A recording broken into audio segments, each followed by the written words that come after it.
video. Why is it called Raw? Sounds a bit dodgy now. I called it Raw because I'm talking about something that might be considered contentious, controversial even. So let's start. I recently finished a book, and by finished a book I mean I listened to the book on Audible, because I rarely sit down and actually read paper books anymore. Feel free to judge. The book was called The End of Gender by Dr. Deborah So, and I found the book to be really interesting and really fascinating because it was kind of a counterbalance to the prevailing view of gender in the, I call it the gender debate right now, but the truth is there is no debate. It's just there's the gender facts, and now it's just an interesting topic. I'm fascinated by the topic, similar in the way that I'm fascinated by IP security cameras. I don't know, it's interesting to me. I don't know why I find certain things interesting, but I do. I'm straight, cisgendered, heteronormative male, so I have no skin in the game, but it's an interesting topic nonetheless. And however, I've been aware for quite some time that if you even stray, even dip your toes into a polarizing topic, you risk being attacked. Now, I guess I got attacked last night from a patron, now an ex-patron, who took issue. Well, first of all, they quizzed me as to why I'm following Dr. Deborah So on Twitter. I first felt a little like, well, I don't really owe you or anyone an explanation as to why I follow anyone on Twitter. I have my reasons, and that's that. Nevertheless, they claimed that this person, the patron, ex-patron, claimed that Dr. Deborah So was incredibly transphobic and what have you. And I was like, okay, that's your view, and okay. And they wanted me to tell them if I agree with her.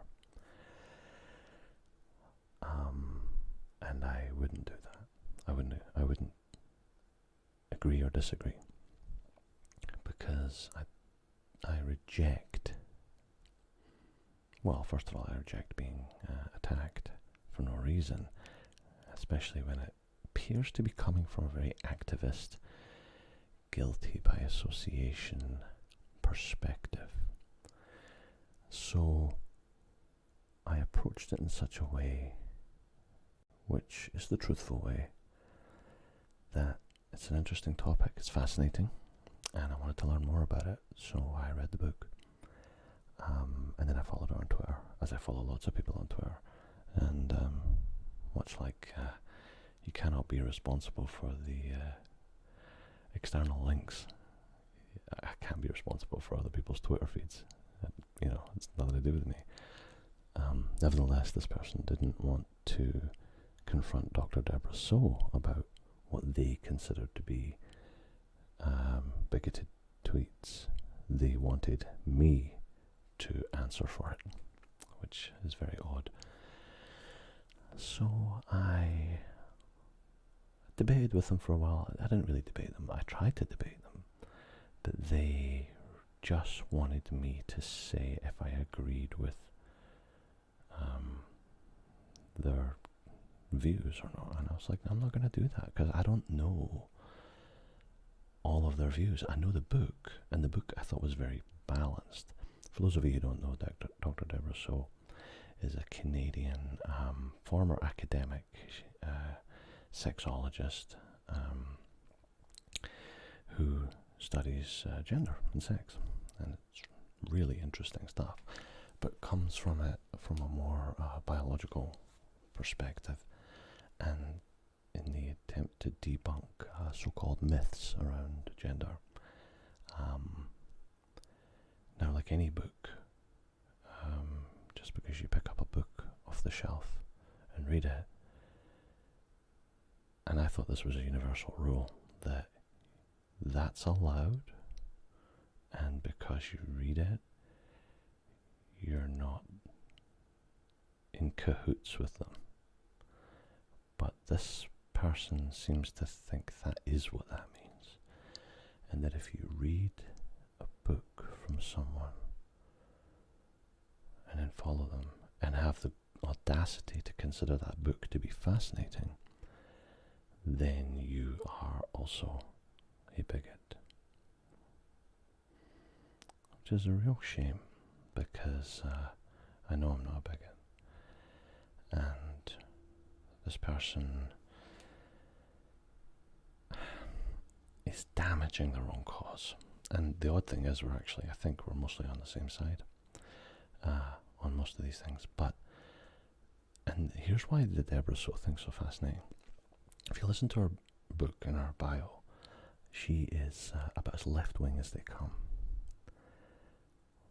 But she stopped short of just agreeing with everything that a lot of the activists are saying about gender, and planted her flag on her own position, which is counter to a lot of it, which is why I read it, because it's interesting that way.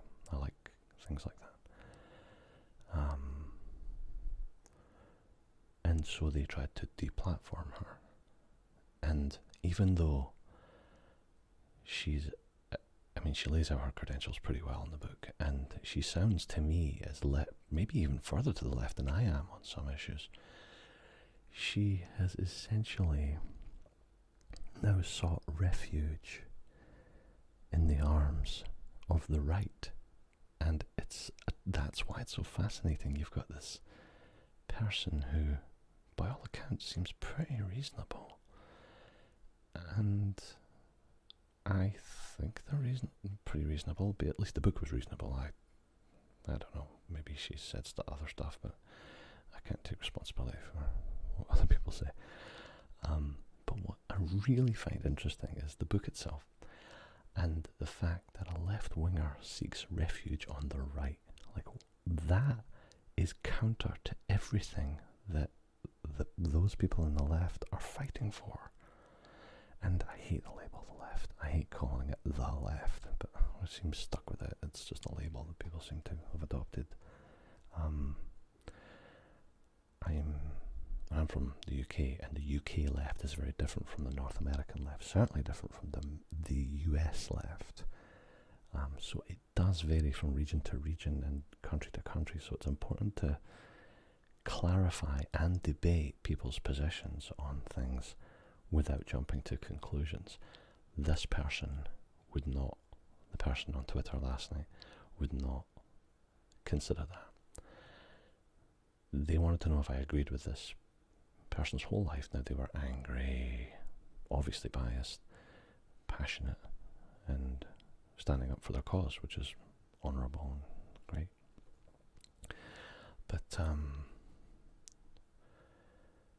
they really wanted to corner me and really wanted to label me. And if you read the thread on my Twitter account, you'll see they're really frustrated because they just wanted to know if I agreed with this person whom they consider transphobic bigot. And I was like, I'm not going to declare my position on a complicated issue. And it is a complicated issue, otherwise we would have moved on from it by now. I'm not going to declare my position on this hugely complicated issue based on a couple of tweets. Like, no way. I'm not going to play that game. because then you paint yourself into a corner, which is what their intention was. Absolutely. Paint me into a corner, declare me whatever they want to declare me, and then move on to the next target. So it felt like, so that was my reward for daring to read a book about gender. I haven't read Mein Kampf yet, and at this stage I think I might steer clear of that one, because using this logic, if I read Mein Kampf I will transform into a Nazi, and we can't have that. So anyway, that's my ASMR Raw video for today. Be interested to hear your thoughts on what you think about this topic, what you think about categorization and polarization of people's views, so that I want to go back and I really want to reiterate, people like this, from my perspective, are driving people over to the right. Now, they're not driving me to the right, because I'd like to think I'm smart enough and self-aware enough that I wouldn't let it do that to me. But I can see it though. Like, maybe for the first time I'm seeing it. Like, why so many people voted for the former guy in the United States. I'm not saying it's just about this, but it's in general. There is the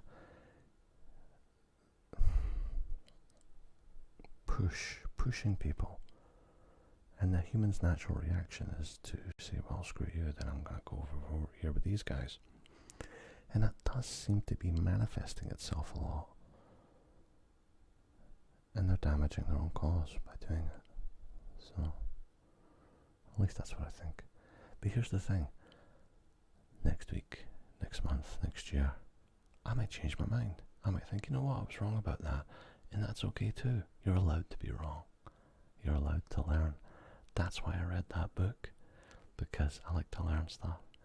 And I don't think I've got anything to apologize for that. But this person would have me pigeonholed and categorized as a transphobic bigot because I read a book. I think that's a little bit worrying for society.